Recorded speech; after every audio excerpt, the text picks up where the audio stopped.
Good morning, everyone. Welcome to Pre-Market News and Views by In the Money Stocks. Today is Monday, September 19th, 2011. Let's get right into the charts here. There's a lot to cover this morning. So far, the futures are trading down. This is the S&P 500 E-mini futures trading down about 20.5 points. It's a pretty ugly decline. Believe it or not, around 4 in the morning, the futures were trading even lower. But either way, it's still an ugly move here for the markets. Markets are selling off pretty sharply, really across the board. Whenever we see the futures down, we know that the U.S. dollar index should be trading higher, and that sure enough is the case this morning. You have the U.S. dollar index futures trading higher by 71 cents.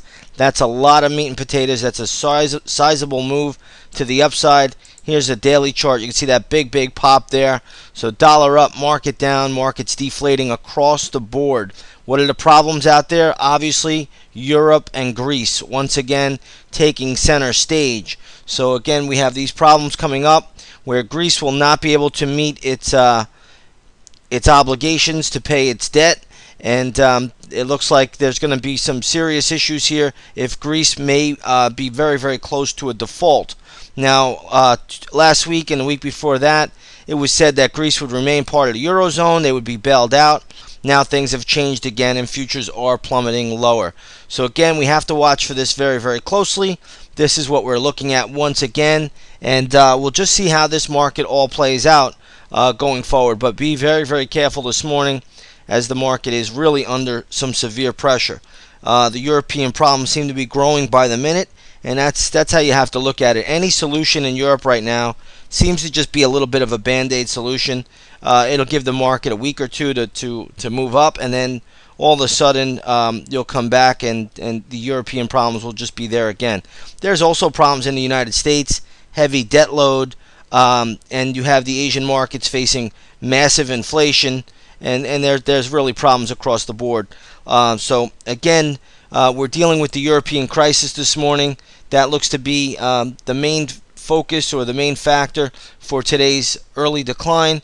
But nonetheless, there are a host of problems all out there. Last night, the Asian markets also came under pressure. You had the Shanghai index down 1.8%, and the Hang Seng index down, I believe, nearly 3%, down around 2.76%. Australia was down 1.5%, and the Indian Sensex was down 1.1%. I believe the Nikkei was closed last night. So I think the Japanese markets were closed last night for holiday. So we don't have anything there. But in any case, I really think the Shanghai is the most important index you could follow in Asia. That index has been leading the U.S. markets for 6-7 years now.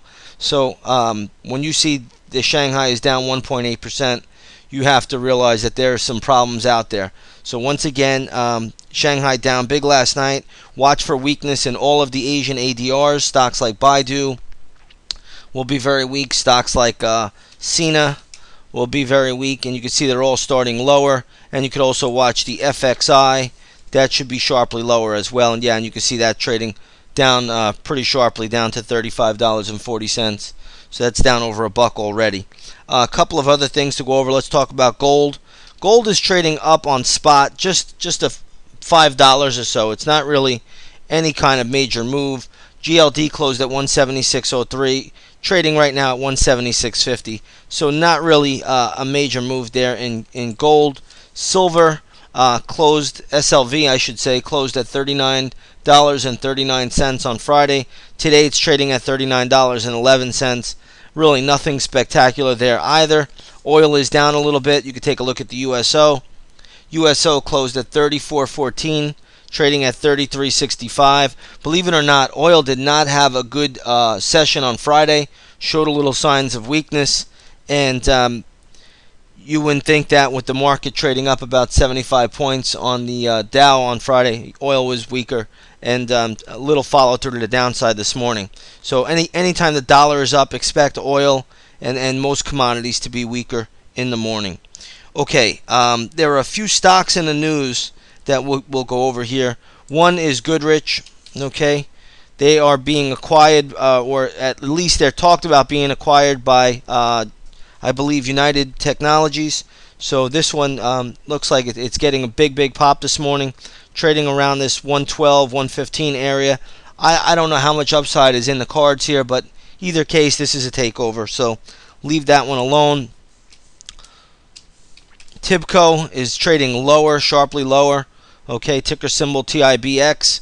This stock is getting hit this morning, trading down to the 21 level after closing at 22.38.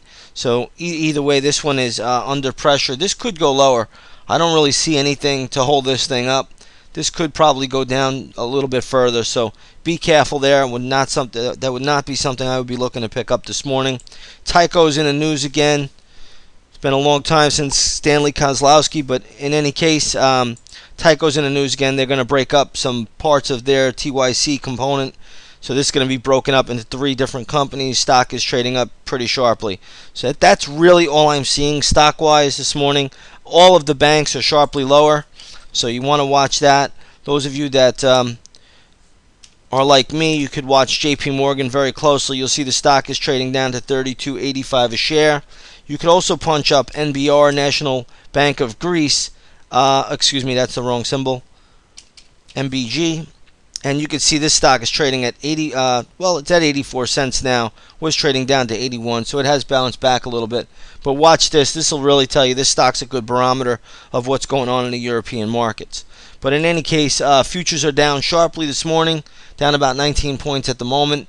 And we'll see how the day goes. But again, you got to be somewhat careful. Tomorrow, the Federal Reserve will be beginning a 2-day FOMC meeting. There's going to be a lot to talk about at that point. But I'm really not sure what the Fed is going to say or do. They are supposed to imply the Operation Twist program. I think that is going to come to fruition. However, I do not see a QE3 in the cards at the moment since they just finished QE2 in late June.